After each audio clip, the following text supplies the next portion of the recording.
Hello friends, સ્વાગત છે તમારું રૂપલની રસોઈમાં.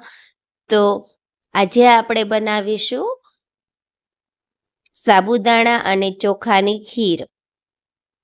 આજે અષાઢી બીજ હોવાથી મેં આજે સાબુદાણા અને ચોખાની ખીર બનાવેલી છે અને આપણે જગન્નાથ ભગવાનને પ્રસાદમાં બનાવી શકીએ એવી ખીર આજે આપણે બનાવી છે. તો જો તમને મારી રેસીપી સારી લાગે તો લાઈક કરજો, કોમેન્ટ કરજો અને શેર કરજો. આજે અષાઢી બીજ હોવાથી હું જગન્નાથ ભગવાનનો પ્રસાદ બનાવવાની છું અને આજે હું આ નવી કડાઈમાં જ તે પ્રસાદ બનાવવાની છું. તો આ કડાઈ મેં શાલિગ્રામ કંપનીની લીધેલી છે અને આજે હું તેમને બનાવવા માટે કાઢી રહી છું પહેલી જ વાર. તો આ કડાઈ ખૂબ જ યુઝફુલ છે અને ખૂબ જ સરસ રીતે આપણને બધી જ સ્ટોરમાં મળી રહે છે. તો એમનામાં આપણે આ સ્ટેનલેસ સ્ટીલનું ઢાંકણ આવે છે અને આ કડાઈ મેં 3 પ્લેટ કૂકની લીધેલી છે.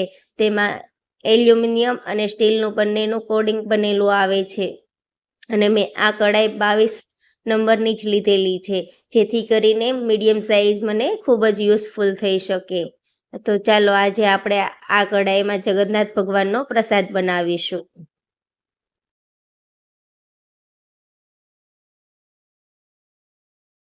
તો તેમના માટે મેં એક બાઉલમાં આપણે જે કોલમી રાઈસ આવે ને તે જ મેં લીધેલા છે. તેમને આપણે એક બાઉલમાં લઈને સારા પાણીથી ધોઈ લેવાના છે. જ્યાં સુધી આપણા રાઈસમાં ડોળ ના નીકળે ત્યાં સુધી આપણે તેને ચોખ્ખા પાણીથી ધોઈ લેવાના છે. આ રીતે સારી રીતે આપણે ચોખા ધોવાઈ જાય ત્યારબાદ આપણે ફરી પાછા તે ચોખાને 10 થી 15 મિનિટ માટે થોડી વાર પલાળીને મૂકી દેવાના છે જેથી કરીને આપણી ખીર ખૂબ જ સરસ બનશે અને સોફ્ટ બનશે. આપણા રાઈસ છે તે અધકચરા નહીં રહે. તો ચાલો આ કડાઈમાં આપણે થોડું પાણી એડ કરીશું.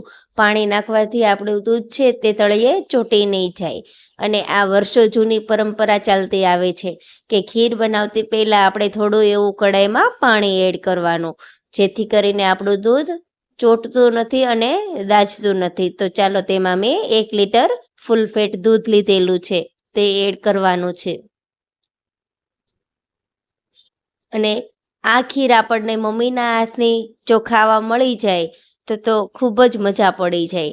દર વર્ષે અમે અષાઢી બીજના દિવસે જગન્નાથ ભગવાનનો પ્રસાદ બનાવવા માટે ખીર તો જરૂર બનાવીએ છીએ, એ પણ હું મમ્મીના હાથની જ ખાતી. તો ચાલો આપણે આ દૂધ ગરમ થાય ત્યાં સુધી આ રીતે વચ્ચે વચ્ચે આપણે ચલાવતા રહેવાનું છે. આ રીતે જે મેં 1 લીટર દૂધ લીધેલું છે તે 700 ગ્રામ જેટલી ક્વોન્ટિટી થાય ત્યાં સુધી આપણે તેમને ઉકળવા દેવાનું છે દૂધને. સાઈડ પર આ રીતે આપણો મલાઈ જામતી જાય તેને આપણે લેતા જવાનું છે અને દૂધને ચલાવતા જવાનું છે જેથી કરીને આપણી ખીર ખૂબ જ ઘટ્ટ થશે. અને થોડું એવું આપણે દૂધ ઉકળી જાય, આપણને એમ લાગે કે 700 મિલી જેટલું રહેલું છે, ત્યારબાદ આપણે તેમાં રાઈસ એડ કરવાના છે. અને મેં આમાં 3 ચમચી જેટલા સાબુદાણા એડ કરેલા છે. જો ખીરમાં તમે થોડા એવા સાબુદાણા એડ કરશો ને તો તમારી ખીર ખૂબ જ જોરદાર બનશે અને ખાવાની પણ ખૂબ જ મજા પડશે એવી બને છે. અને આપણે ચોખા અને સાબુદાણા સારી રીતે બફાઈ જાય ત્યારબાદ આપણે લાસ્ટમાં જ તેમાં 1 કપ જેટલી ખાંડ એડ કરવાની છે. જો તમે આને પહેલાં ખાંડ એડ કરી દેશો તો તમારા રાઈસ અને સાબુદાણા પાકશે નહીં અને કાચા રહેશે. એટલે આ એક જરૂરથી ટિપ્સ તમે યાદ રાખજો કે આપણે ખાંડને છેલ્લે લાસ્ટમાં જ એડ કરવાની છે. અને ત્યારબાદ મેં એમાં 2 એલચી એડ કરેલી છે.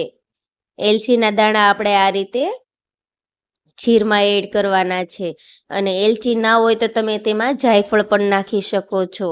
આ બંને વસ્તુનો ટેસ્ટ અને સુગંધ એકદમ જોરદાર આવે છે અને આપણી ખીર ખૂબ જ સરસ બને છે. એમાં મેં 1 કપ જેટલા કાજુ એડ કરેલા છે, 1 કપ જેટલી બદામ એડ કરેલી છે. તમે જે કોઈ પણ ડ્રાય ફ્રૂટ્સ નાખવા માંગતા હો તે નાખી શકો છો. અને આમાં આપણે પિસ્તાને નથી એડ કરવાના. પિસ્તા આપણે ઉપરથી ગાર્નિશ માટે એડ કરીશું. તો આવી રીતે આપણી ખીર બનીને રેડી થઈ ગઈ છે.